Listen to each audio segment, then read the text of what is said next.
اسمك ايه وكلية ايه؟ اسم أحمد والشهرة بتاعت أبو جبل، كلية علوم الرياضة، جامعة بنها. حلمك ايه عندك؟ لا، هو حاليا أنا عايش في حلمي دلوقتي. اللي هو طب أحكي من أول الثانوي ولا أحكي لو مش هنطول ماشي. هو مش هيطول، هو 5 دقايق بس. آه أنا قعدت في ثانوية عامة 5 سنين.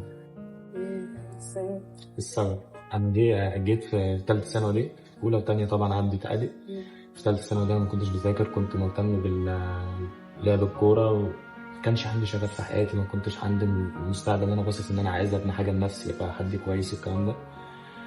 فأهملت واستهترت بالموقف جدا، وجيت دخلت الامتحانات بكل استهتار. دخلت وشلت 5 مواد، عدت عليهم السنة. فدخلت بقى في مرحلة من اليأس والإحباط والكلام ده كله، فضلت سامع كلام من الأهل اللي هو أنت مش نافع، وأنت كلام الأم وهي كانت أملها فيك أوي يعني. لا، ما كانش في حد عنده أمل فيا أصلا، بسبب إن أنا ما كانش عندي فعلا هدف، ما كانش في أي حاجة إيجابية بعملها في حياتي، كانت كل حاجات كلها سلبية. حتى كنت شخص معدوم الشخصية، يعني في أكتر من كده. فجيت ابتديت ان انا عايز اصلح من نفسي. طب انا هعمل ده ازاي؟ مش هعمل ده ازاي؟ مريت بفتره صعبه جدا بعد الثانويه العامه، مرمطه. الاهل برضو كان ليهم تاثير سلبي، بس يعني ده كله فيما بعد اثر عليا بالايجابي. جيت نزلت ان انا هبتدي ان انا اخد دروس مع المدرسين، الكلام ده برضو اهملت وما خدتش حاجه، يعني اتفقت مع المدرسين وما نزلتش معاهم. فابتديت ان انا اهتم بالشغل، نزلت اشتغلت عامل في شركه جبنه، قعدت فيها شوية. بعد كده رحت جاي شغال في شركة تانية، شركة مقاولات. قعدت فيها 2 سنين ونص. في خلال ال2 سنين ونص دول امتحنت الثانوية العامة للمرة التانية، لأن أنا كنت شغال في الشركة وبمتحن ثانوية عامة برضه. كويس إنك مثابر. أنا برضه يعني ابتديت إن أنا أحط هدف لنفسي. أنا كان من رابع المستحيلات إن أنت تلاقيني مثلا شغال ما كانش عندي هدف ولا أي حاجة. الهدف ده اللي حطيته وقتها؟ الهدف اللي حطيته وقتها ان انا عايز ابقى حد كويس، حد ايجابي قدام الناس، مش حد يتقال عليه حد فاشل. فعلا عنده كويس في العموم، يعني حد عنده طموح، حد كويس. فانا اثبتت ده. يعني ممكن انا مش بحكي القصه دي ان انا بستعطف حد، يعني ممكن تكون حاجه بسيطه جدا، بس يعني ممكن تكون بالنسبه لي حاجه كبيره. لا، هي امل ممكن لغيرك، انت تكون امل لحد تاني. ممكن يكون في ناس عايشه في نفس الحوار ده، بس مش عارفه ان هي تعبر عن اللي جواها، او بمعنى صح مفكره ان هي لوحدها في الحوار ده. ممكن في ناس كتير. المهم جيت دخلت امتحانات الثانويه العامه للمره الثانيه بال5 مواد اللي عندي. نجحت في 3 وشلت 2 في الدور الثاني. دخلت دور تاني، امتحنت المادتين دول، نجحت في ماده والماده الثانيه عدت عليها السنه تاني. فانت متخيله ان انت ممكن تعيد السنه كلها على ولو قلت لك ايه الماده اللي انا عدت عليها اصلا، يعني من شبه المستحيل ان انا اعيدها الفرنساوي اصلا. كانت ماده خفيفه جدا. انا ما كنت يعني دخلت في مرحله قلت الحمد لله، بس جيت حطيت عقبات كتير قصاد ان انا يعني كان عندي حته يقين بالله ان انا خلاص انا راضي بالقضاء اللي انا اتحطيت فيه. بس كنت على امل. انا كانت حلم من احلامي ان انا اخش كليه التربيه الرياضيه. يعني ممكن يكون ارجع بيك لنقطه، انت كنت قلت لي انك كنت تحب تلعب كوره. ايوه، ما انا كنت. ده كان حلمي ان انا خلاص انا بطلت كوره، ممكن اخش في مجال التدريب او حد كويس. انا عايز اقول لك فتره الثانويه العامه بتاعتي المفروض ان انا كنت اخرج منها في 2022، خارج منها في 2024. ففي الفتره بتاعت 2022 كنت بقعد اقرا عن الكليه. بص انا خلاص انا حطيت امل قدامي ان انا داخل تربيه رياضيه. فجيت كل ده اتهد في ثانيه، كل ده انت مبقاش عندك اي امل ان انت تخشي الكليه. وصلت لمرحله فعلا مش احسن حاجه. جيت لما في السنه اللي انا عدت عليها تاني في اللي هي الماده الواحده، برضو خلاص كده انا قلت الحمد لله. يعني كل اللي انا قلت الحمد لله. انا فاكر اليوم ده، يوم لما جبت النتيجه في المره الثانيه، كنت في المترو، واقف في المترو وشفت النتيجه. يعني مش عايز اوصف لك الاحساس ساعتها، احساس صعب جدا، مش هيحس بيه غير اللي مر بحاجه زي كده. ممكن تكون حاجه فعلا زي ما انا قلت حاجه عاديه، بس هي ممكن لا، مش شرط تكون حاجه عاديه. في ناس مبيبقاش عندها. لا، في وفي مصر كتير جدا. فخلاص بقى انت شفت نفسك انت فاشله، وشفت نفسك انت متعرفش ايه وخلاص بقى. خلاص ابتديت ان انا استمر في الشغل اللي انا كنت فيه. ابتديت ان انا هخش امتحانات الثانويه، خلاص عندي شغف، انا حاطط امل لنفسي ان انا في الشغل اللي انا فيه وبرضه هسعى في حلمي. طب الآن أنت في تربية رياضية صح؟ انا في تربيه رياضيه بس يعني حققت حلمك، عملت إيه بقى مثلا؟ أنت كنت عايز تبقى إيه في تربية رياضية؟ بس قبل ده كله بس عايز ارجع لك لحته صغيره. انا عايز يعني الكلام اللي انا اقوله لك دلوقتي ده لكل الناس اللي هي في ثانويه عامه عموما، او الناس اللي هي مثلا كانت نفسها في حاجه وما اتحققتش. كل حاجه باراده ربنا هتيجي واحده واحده. أكيد لو إن شاء بعد 100 الله. سنه مش مهم انت هتعمله في سن كامل، المهم ان انت يعني كنت فين وبقيت فين. مش مهم ان انا كنت ايه، المهم ان انا دلوقتي فين. انا لسه ما حققتش حاجه طبعا، ولسه ما عملتش اي حاجه، بس يعني يكفيني شرف المحاوله ان انا دخلت المجال اللي انا طب كنت بدأت حابه، المجال حتى ده. لو 1% في الحلم. في الحلم انا عايز اقول لك دخلت 50%.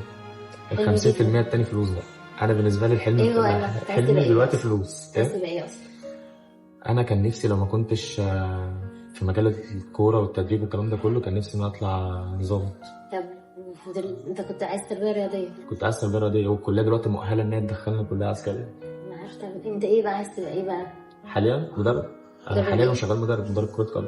ده كان حلمك بقى من ده وأنت كان صغير. حلم ان انا كنت باني كده، كنت افضل ابص المدرب بتاعي ان انا نفسي في يوم من الايام ابقى زيه. مين بقى كان المدرب بتاعك؟ هم طبعا لهم الفضل عليا الكابتن محمد العايدي وكابتن محمد المانجا. دول يعني اب ليا قبل ما يكون مثلا الكابتن بتاعي او مدربي. يعني مشكورهم طبعا. الناس دي وقفت جنبي كلاعب، وقفت جنبي في اللي انا فيه دلوقتي. مم. يعني هم سبب رئيسي ان انا مثلا اخش في مجال التدريب، وقفوا جنبي ساعدوني، ابتديت من الصفر. لان اي حد بيخش في مجالنا عموما بيبقى عايز ان هو ينزل يتدرب الاول. هم وقفوا جنبي. انت بقى بدأت تدريب ورحت نوادي وهكذا ولا لسه؟ الحمد لله اشتغلت في نادي الاسماعيلي في قطاع البراءة الناشئين، واشتغلت في نادي جولدي، وما زال لسه موجود في نادي جولدي، وشغال في أكاديمية توم يونايتد. ان شاء الله. واشتغلت هنا برضه في بنا في أكاديمية الشبان. يعني حققت يعني في العديد من كل ده كرة قدم. كل ده كرة قدم. حاولت برضه ان انا اخش في مجال تاني زي مجال السباحة، بس عشان كليتي مجبرة ان انا اخش اتعلم سباحة، مش ان انا اخش اشتغل سباحة. هو انت برضو كده وصلت لحلمك، بيعتبر فاضل حاجات بسيطة وهتوصل له. الحاجة البسيطة التانية بقى ان انا خلاص اتخرجت من كليتي وابتديت ان انا امسك فلوس. ايوه هتوصل له انت، لان هو انت النجاح مصمم. النجاح حاليا دلوقتي مبني على حاجتين: تحقق الحاجة اللي هي تفيد الناس، وفي نفس الوقت تبقى ايه، وصلت للقمة ان انت معاك فلوس، لان هو ده النجاح. انت لو ما عملتش فلوس يبقى انت ما نجحتش. النجاح انك تكون مصمم وتستمر على ده، وانت مستمر. انا مستمر والحمد لله، وعندي يقين بربنا انه هيكرمني. وانا واثقة بس فيك. في حاجة يعني، انا نطيت في حوار الثانوي. انا عايز بس اكمل لك بس حاجة صغيرة قطعتني فيها بس. الحاجة دي يعني انا اتمنى ان هي مثلا تبقى محبرة مثلا للناس اللي هي لسه في ثالثة ثانوي والكلام ده كله.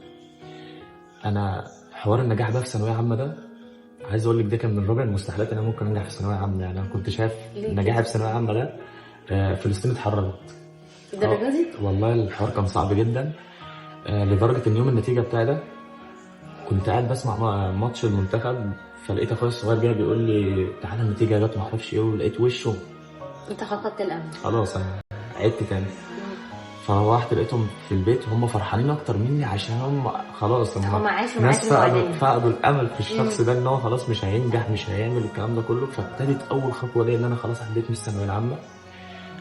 خلاص قدمت قدرات تربيه رياضيه، ان انا اقدم قدرات تربيه رياضيه. طب انا جيت ابص على المجموع بتاعي، انا جبت 52%. جدا بالنسبه انك عايز، بالنسبه ان انا مش هيعمل لي حاجه. يعني بالنسبه للتربيه الرياضيه انا مش عارف اخش. بس الناس قالت لي لا تقدم قدرات وهتعمل تقليل اختراق والكلام ده كله. سمعت كلامهم بالفعل وعملت القدرات بتاعتي، ورحت الكليه عملت الاختبارات بتاعته وقبلت، خدت لايك. استنيت بقى التنسيق. جه في التنسيق رتبت رغباتي، حطيت بقى جامعه تربيه رياضيه محافظه مصر. فبنها ما جاتليش، جات لي اسوان. رحت اسوان بقى ولا؟ لا، عملت تقليل اختراق الاول وكله قال لي هتقبل ومعرفش ايه وصدقت انا، وبرضه مشيت برضه على كلام الناس. المهم توصل تقليل الاختراق ما اتقبلش، اضطريت ان انا اسافر اسوان. وسافرت اسوان، هناك قعدت 7 ايام هناك. كانوا طبعا العيشه بعيد والدنيا صعبه. اسود 7 ايام. يعني البلد هناك جميله، الناس طيبه وكل حاجه، بس بالنسبه لي اسود 7 ايام انت قاعده في الشارع. انا قعدت 3 ايام في الشارع عمال الف، مش لاقي اي مكان اقعد فيه. الاماكن كلها كومبليت لان الطلاب لسه جايه، والسكن الجامعي قال لك ان لازم تقعدي شهر عشان تخشي. طب انا الشهر ده هقعد فين؟ فضلت تايه. ف رجعت بقى ولا ما؟ لا، دخلت المسجد بتاع الكليه، صليت. انا كنت في الوقت ده كنت قريب من ربنا قوي. انا الفتره دي يعني وما بعدت زلت شويه بس. ولا؟ لا، بعدت شويه بس ده تاثير مني، بس ان شاء الله هرجع تاني. طب ما هو ربنا وصلك اه، لحلمك، طب ليه بتبعد؟ هي مش هقول تلاقي لان مفيش حاجه تلهينا عن ربنا طبعا، بس بالظبط. هي اتمنى ترجع لربنا، لان هي ممكن اللي ربنا وصلك ياخده منك. فجيت صليت ودعيت كده يعني في سجده: يا رب انت اللي عالم بالمكان اللي انا فيه ده، انا مش هقدر اكمل هنا، مش هقدر اعيش هنا، يا رب انجدني. اتكلمت باللغه العاميه بتاعتنا ان انا بتكلم وهو اب كمان احلى حاجه ابن الاب. احلى حاجه ان احنا لما بنتكلم مع ربنا مفيش حواجز. فجيت بصراحه لقيت صحابي بيصحوني لان تقليل الاغتراب اتفتح تاني. سبحان الله، يعني تقليل الاغتراب بيفتح هي المره وخلاص، لا فتح على السنه بتاعتي مرتين. هو ربنا رايد. فجي قدمت تقليل الاغتراب للمره التانيه. الكلية بعدها بيومين التقليل اتقبل. صحابي لقيتهم بيصحوني التقليل الاختيار بتاعنا اتقبل. فهم اللي كانوا معايا اتقبلوا. انا قلت خلاص هم اتقبلوا، انا عارف نفسي هروح تل ابيب. انا مش هقبل انا خلاص. انا يعني خلاص بقيت فاقد الامل في كل حاجه. انا منحوس، بقيت حاطط في دماغي ان انا منحوس. الدرجات دي مهما انا بتكلم بالصوره. اقول لك حاجه معلش، مهما مرينا طبعا بنقع. الميزه ان ربنا بيقول لنا عايز يختبر صبرك وقوه ايمانك. وانت وقتها انت كان عندك صبر وقوه ايمان، وكان وقتها انت عندك قوه ايمان اكتر. ومش معنى كده ان انا برضو لا، كان عندي صبر وقوه ايمان، بس في نفس الوقت الواحد بيبقى من جواه حاسس ان هو برضو خلاص ضايع. فدي برضو من اللي عايز اوصله للناس، ان انت ما تيأس. فجيت الكليه ببص لقيتها جات لي بنها. انا فرحت اكتر ما فرحت يوم نتيجه الثانويه. خدت القطر ونزلت، جيت الكليه هنا بقى وابتدى الحلم بتاعي يبتدي من هنا. ان شاء الله تكون افضل مدرب في مصر على مستوى مصر. سمير. وان شاء الله تدرب اجيال كتيره جايه، ربنا يوفقك ان شاء الله. اخر حاجه انا بقى خلاص اتمنى فعلا كل الطلاب اللي هم بتوع ثانويه عامه ما ييأسوش. مش شرط ثانويه عامه، مش اخر المطاف، مش اخر النهايه.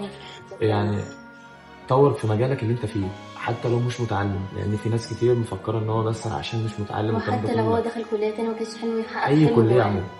انا اتحط في اي مجال اقول انا ما ببصش ان انا ما حققتش حاجه لا في المجال ده، لا انا عايز ان انا اطور من نفسي في المجال اللي انا اتحطيت فيه وبس. ان شاء الله ربنا يوفقك يا رب.